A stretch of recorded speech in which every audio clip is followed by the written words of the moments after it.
This is just a little video of a few tips and tricks that we've been using to put this Range Rover together. Ludi and I had a day yesterday and we steamed on with this, and 99% of the engine compartment now is done. All we've got to do now is put some captive nuts in to hold these shock sensors in for the airbags. That's easy. Got to put the air cleaner on, wire up the ECU. Now that's going to be my last job. It needs powering up, and I realised when I did the wiring, one of the wires coming out of the original harness was not high amperage cable to power up the ECU. It needs 20 amps, and I think these other ones are like 10. So I'm going to run a dedicated wire from the original ECU harness, which was under the seat over there, back through the grommet, and that shouldn't be too bad. But you must be wondering what the hell I'm doing with this thing. In a video that you'll see later, I had a hell of a problem with the window. So I don't know what it's, support guide or something. The metal bit that goes underneath the window that lifts it up and down. And I ended up using urethane to glue it in with, if you see what I mean. You'll see that later. But there's a hot tip, because this urethane, quick drying stuff, it really does dry quick. And a little tip that I use to preserve it, because this is from quite a while ago, I wrap it, I unscrew the nozzle, put a bit of plastic over there and screw it tight, and then wrap it tight in cling film and shove it in the freezer. The reason why we shove it in the freezer, it just stops it curing because it's dry. And it seems to work. I mean, I think I've had this. I bought a tube of urethane and I didn't realise I had one in the fridge until I was looking for my sausage. And yeah, so I thought, well, I'd dig it out, put it on top of the radiator, warmed it up. Brilliant. So I've got a spare tube of urethane. The thing is, sometimes with urethane, it's an excellent adhesive, but sometimes you only want a little bit. So I've defrosted this one again. We've got the mesh over on the air intake. It's a bit Heath Robertson, but we're going to seal around everything with this stuff to stop the old mices getting underneath it. So that's today's job. Yeah, so that's a good tip to put it in the freezer. What else? Oh, so tip number one. When you get a problem like this, won't lock. What could it? See, it's got a mind of its own. What could it be? It's so simple, it's stupid. I'll show you. Watch what happens. I know I've got the door open, but watch what happens. See, it bounces back. All it is bad adjustment of this plate. I've just set this up to show you. You move it back.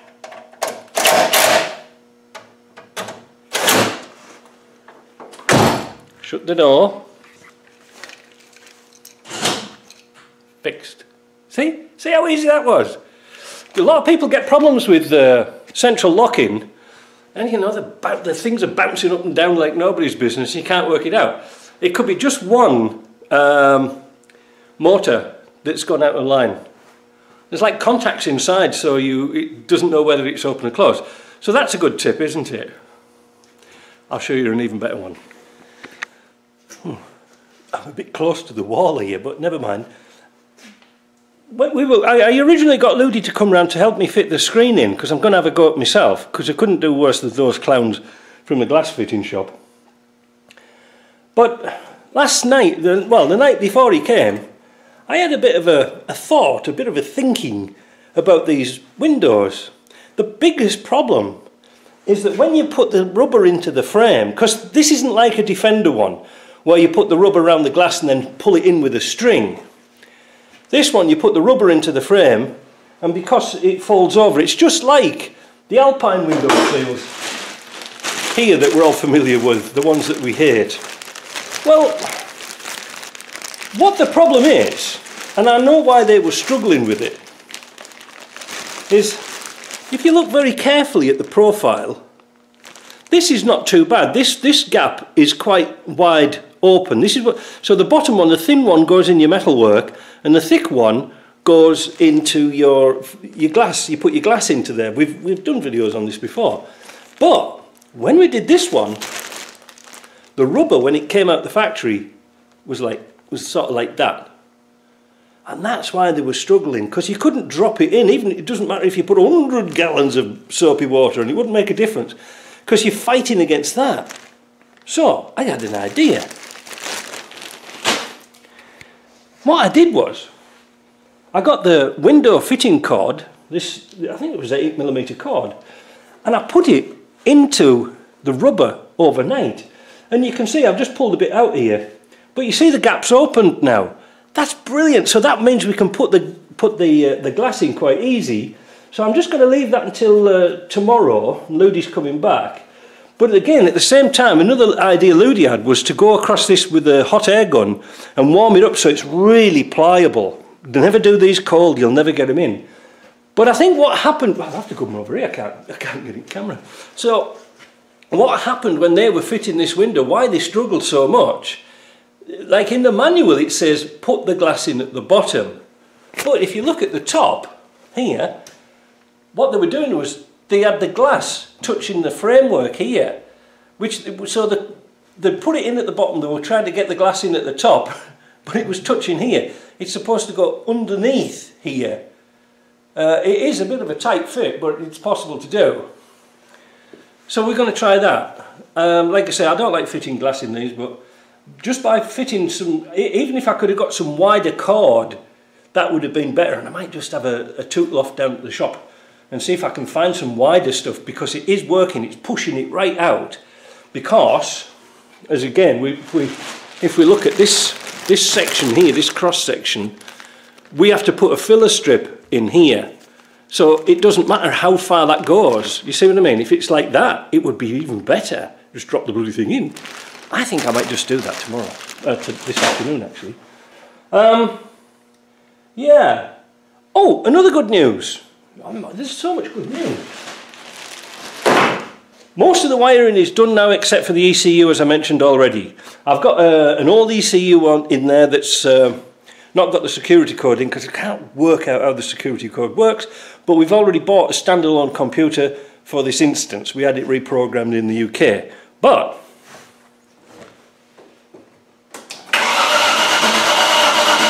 got it to crank. Now that means that the interlock circuit is working, so we don't have to touch that. That's even better. So that's sort of all I've got to do now, is work out the interlocks for the high and low shifter. And of course, this one, we did away with the viscous coupling transfer case, and we put a regular Discovery transfer case on this one. So it's got a, what's that? It's got a regular diff lock in it. That's nice to have, because the viscous couplings were great to have, but they were a bit of a pain when they went wrong. So that's encouraging. It really is encouraging. And the thing is, there's another thing. When I turn the ignition on, and I put all the wiring back, there was an extremely high-pitched buzzing noise coming from the ECU, from the fuse box area, like an alarm. And now everything's all clicked back in and all the alarm's working. That sounder has gone off, and I don't really know what it was, but it's gone off. The buzzing you can hear is the ABS pump. Let me just show you briefly how that sort of works, if you haven't seen one on one of these cars. They were only on for a few years, I think. This is a hydraulic pump. What it does is it pressurizes hydraulic fluid to go down this line into a big steel ball down here. It's a pressure reservoir for high pressure brake fluid. Because you notice there's no servo. And I don't think they had room to get it in really, but some Range Rovers did have servo. So that goes into your ABS valve block. Because Ludi was asking me the other day how it worked, and it is quite simple. But because we haven't got the front calipers on, we've got no fluid in this system, so therefore we can't stop that pump from running. So that's why I'm just dicking about with the electrics at the moment, because I don't want this running and burning out and running dry, if you see what I mean. So that's basically how it works. And there's a bleed screw on here, and there's a bleed screw down there on your reservoir, so that gets brake fluid all over your nice paint. That's good. But But that's it really. It's coming on. It's coming on tremendously. Can I think of another tip? I don't know. I just had those 2 tips. Oh yeah, like I said, we've got the grill over there. The heater. It's a funny car, is this. The more you play with it, the more... I was going to say a naughty joke there, but I'm not going to say that now. The more you play with it, the simpler the electrics are getting. Because when I first plugged this car in, there was no blower. I couldn't understand it. And I started plugging more things in and putting grounds on, and then, hey presto, it started to work. Only on the 4th speed. Now if a heater works on the 4th speed, on the maximum speed, that usually means that the resistor has blown or there's a bad connection. So I just was playing around and I was squirting that bloody Crown rust proofing all over the place, all over the wires, and it started work again. So I think that there might have been just a naughty connection somewhere, a bit dry, and the Crown rust proofing's done something to it. I don't know. I'm not going to be a great advocate of Crown rust proofing, but now the heater works, and I tested it with the mesh on and the mesh off, made hardly any difference. One other tip: the Decker panel that goes across here already has like a louver in it, you know, like a slotted plastic thing. So I don't think leaves and big debris is going to get into there, which I'm concerned about. But I've got to do something to stop those Mises getting in, because I hate those Mises to pieces. Then all it is, we can finish under this section here. We can't put the Decker panel on until we put the wings on, because there is the Decker panel bolts onto the top of the wing. And of course, with us playing around with this engine and trying to get it all working, we don't want to be scratching paint and things like that. So that's why we've left that till the last minute. So today is going to be a day of putting those sensors on, gobbling up that mesh around the edge with some urethane, put the air cleaner on if possible, and work on a few bits and pieces. Like I say, all the lights are working. The electrics worked out really, really well. I was really pleased with that. The AC pipes are all in, and this leads me to another tiny problem that I might have with the AC, is joining the old system to the new system, because I realised in the newer system the air dryer is at the front of the car and the air dryer for the old Range Rover was inside. Don't know how I'm going to do that. I might do something with it.